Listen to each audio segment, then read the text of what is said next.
Operation midnight hammer के बाद Iran की न्यूक्लियर तनसीबात पर सवाल उठ रहे हैं, मगर असल सवाल जो हर ज़बान पर है, 408 किलोग्राम इनरिच्ड यूरेनियम कहाँ है? क्या इसराइल ईरान पर लेबनान मॉडल अप्लाई करेगा? इसराइल और ईरान को जंग के 12 दिनों में कितना नुकसान हुआ? बिस्मिल्लाहिर्रहमानिर्रहीम। मैं हूँ आमिर और आप देख रहे हैं मेरा यूट्यूब चैनल। दुनिया का सबसे ख़तरनाक सवाल आज भी यही है, ईरान का 408 किलोग्राम एनरिच्ड यूरेनियम आखिर कहाँ गया? दोस्तों, अमेरिका और इसराइल ने 22 जून को ईरानी न्यूक्लियर तनसीबात पर एक ज़बरदस्त हमला किया, जिसे इन्होंने ऑपरेशन मिडनाइट हैमर का नाम दिया। फर्दा, नतंस और इस्फहान जैसे हसास न्यूक्लियर प्लांट्स को निशाना बनाया गया, लेकिन फिर भी एक सवाल पूरी दुनिया को बेचैन कर रहा है। जिस 408 किलोग्राम एनरिच्ड यूरेनियम से 6 से 10 एटम बम बन सकते हैं, वो कहाँ गया? अमेरिका ने दावा किया कि फर्दा को सफ़ा हस्ती से मिटा दिया गया, मगर इंटेलिजेंस रिपोर्ट्स कुछ और कह रही हैं कि न्यूक्लियर फैसिलिटीज़ को मुकम्मल नुकसान नहीं पहुंचा और ईरान चंद महीनों में दोबारा अपनी सलाहियत हासिल कर सकता है। न सिर्फ अहम यूरेनियम को पहले ही खुफिया मकाम पर मुंतकिल कर दिया गया था, बल्कि साइंसदान, सेंट्रीफ्यूजेस और मिसाइल टेक्नोलॉजी सब ईरान के पास अभी भी मौजूद हैं। इधर इसराइल अब ईरान पर लेबनान मॉडल अप्लाई करने जा रहा है। मुसलसल हमले, न्यूक्लियर साइट्स को ख़त्म करने की मुहिम और फ़िज़ाई बर्तरी कायम रखने का मनसूबा बना रहे हैं, मगर ईरान ने भी ऐलान कर दिया है कि वो किसी यकतरफा हमले का भरपूर जवाब देगा। दोस्तों, अब जंग सिर्फ बमों की नहीं, बयानिए की भी है।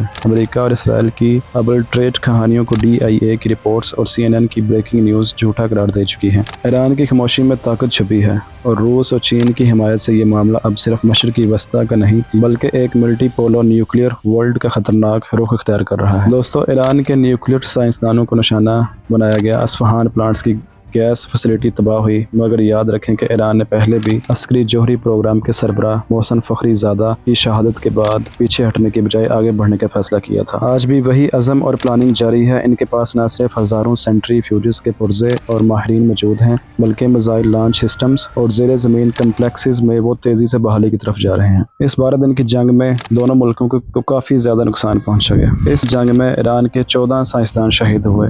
इसके अलावा ईरान की इस्फहान फैसिलिटी तबाह हुई और ईरान को कुल $35 अरब का नुकसान हुआ, जबकि इसराइल को जंग में $750 मिलियन एक दिन के हिसाब से नुकसान हुआ। अब इनको $750 मिलियन को अब 12 दिन के साथ ज़रब कर लेंगे कितना बनता है। और इसराइल अपने मकसद में नाकाम रहा, जो कि इनके मकसद थे कि ईरान के जोहरी तनसीबात को मुकम्मल तौर पर तबाह करना है, जो कि नहीं हो सके। इसी वजह से वो अपने ही मुल्क में मुकम्मल दबाव का शिकार है। अब सवाल सिर्फ ये नहीं कि ईरान बम कब बनाएगा, बल्कि ये भी है कि अमेरिका और इसराइल इस प्रोग्राम को कब तक रोक पाएंगे। क्या बार बार के फ़िज़ाई हमले ईरान को रोक सकेंगे, या ये सब मिलकर एक तवील, थका देने वाली और मुसलसल जारी रहने वाली जंग की शक्ल इख्तियार करेगा, जिसमें सिर्फ मिसाइल ही नहीं, मईशत, बयानिया और जोग्राफियाई इत्तेहाद भी हथियार बनेंगे। अगर ईरान अपने जौहरी असासे महफूज कर लेता है, रिकवरी करता है और आलमी मंजरनामे पर डट जाता है, तो ये सिर्फ एक मुल्क की फतह नहीं, बल्कि दुनिया की ताकत के तवाज़न में तब्दीली की निशानी होगी। लेकिन अगर ईरान नाकाम हो गया, तो आने वाले वक्त में किसी भी मुल्क के लिए खुद मुख्तारी के साथ जौहरी प्रोग्राम चलाना नामुमकिन हो जाएगा। इस वीडियो का मकसद सिर्फ जंग का बयान नहीं, बल्कि आपको वो ज़ाविया देना है जो मेन स्ट्रीम मीडिया से छुपाया जा रहा है। अगर आपको मेरी वीडियो पसंद आई तो लाइक करें, कमेंट में अपनी राय लाजमी दें और सब्सक्राइब करना ना भूलें, क्योंकि आने वाले दिनों में हम इसी तसलसल में आपको बताएंगे ईरान के मुमकिन रद्द अमल की हिकमत अमली क्या हो सकती है, चीन और रूस का किरदार क्या होगा, और अगर बाकी एक नया वर्ल्ड वार शुरू हुआ तो इसका आगाज़ कहाँ से होगा। मैं हूँ आपका दोस्त आमिर। देखते रहिए हकीकत से जुड़ी वो खबरें जो बाकी सिर्फ सुर्खियों में दिखाते हैं। अस्सलाम वालेकुम, अल्लाह हाफिज़।